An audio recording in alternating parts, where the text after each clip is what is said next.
So once I made the decision that I feel like my voice could be best utilized and my experience level from a congressional standpoint, I thought, but DC, we're not a state yet. And so I can't vote on anything. And do I really want to put together a campaign and go through all of this just to get to the Hill and still not be able to vote on anything? Right. So what exactly can a representative from DC, it's one representative from DC, right?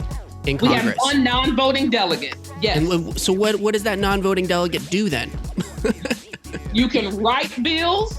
Okay. You can sit on committees. You can do everything you possibly. You can put your voice on the record. You just vote.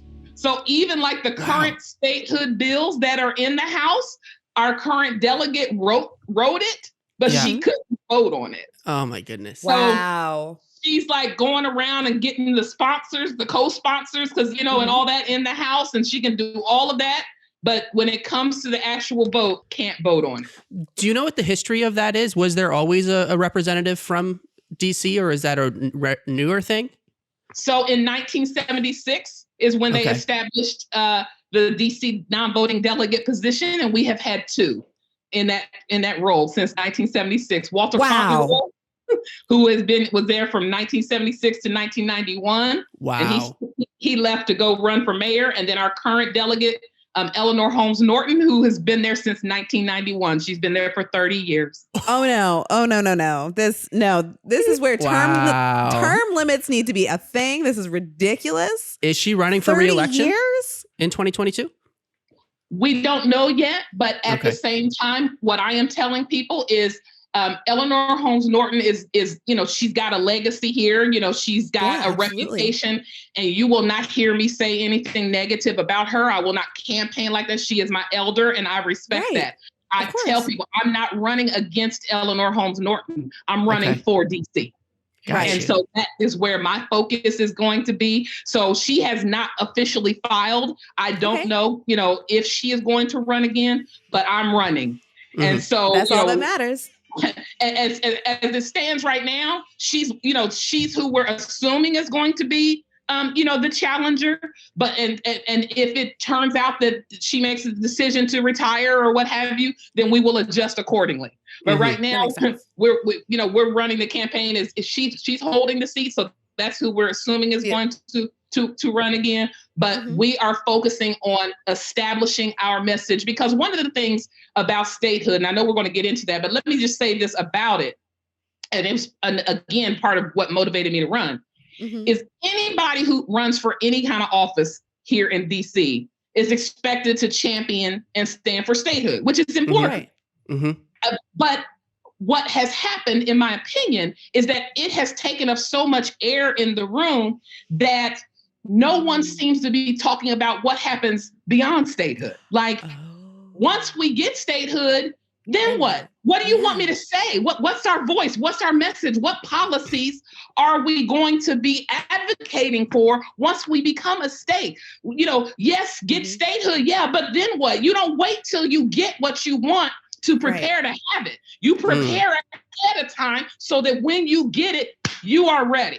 You understand what I'm saying? So my message is more along statehood and beyond. Okay, we're a state now. So here's what I need from my state. I'm going to need universal basic income. I'm going to need universal health care. I'm going to need us to look at the criminal justice system to figure out what we're going to do about reallocating some of this police budgets so that we can get some more community partnerships in, because I feel like clergy and social workers and psychologists can respond to some of these 911 calls. Everything does not require a legal and lethal response. So let's go ahead and have be out here. I know you're a preacher, but I'm your choir over here, and I appreciate you. I'm gonna step down in a minute. Oh no, you stay up there, because you were just saying everything I love to fucking hear. Like, you can say, like, my favorite things, my favorite political terms to hear: overturn Citizens United and defund the police. Mm-hmm. Right. So, and then if we can throw abolish ICE in there too, ooh.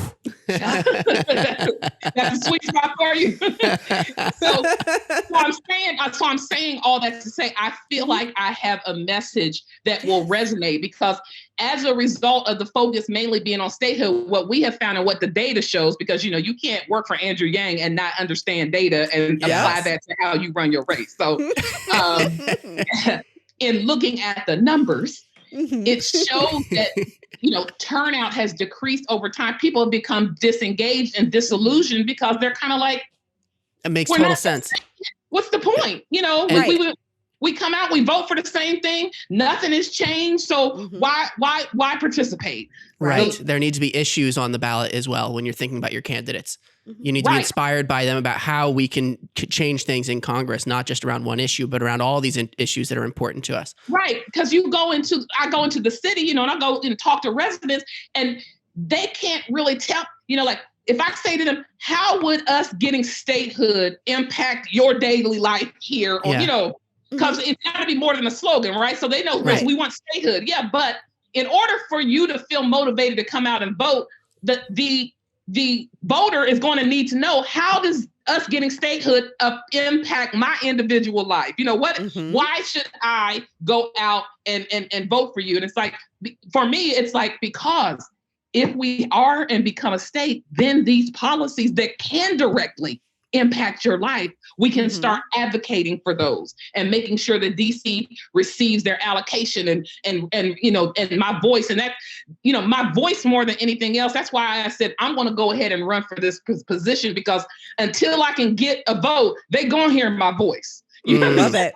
So even if you can get your voice on the record, I felt like that was, enough, to be able to feel like the DC voices were being represented, reflected, and heard. So that's part of why I went ahead and decided to go for it.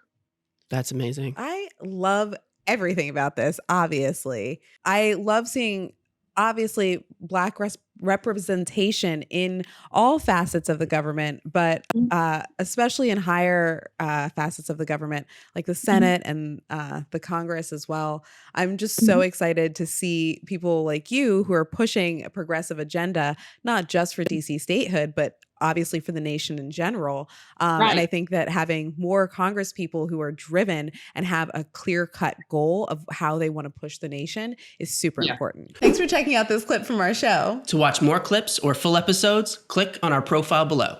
If you want to stay up to date on all of our new episodes and videos, click subscribe. And if you have any ideas for future guests or topics that you would like to see us cover on the show, leave us a message in the comments or connect with us on any of our social media channels at Funtime Program. Or on our website at funtimeprogram.com.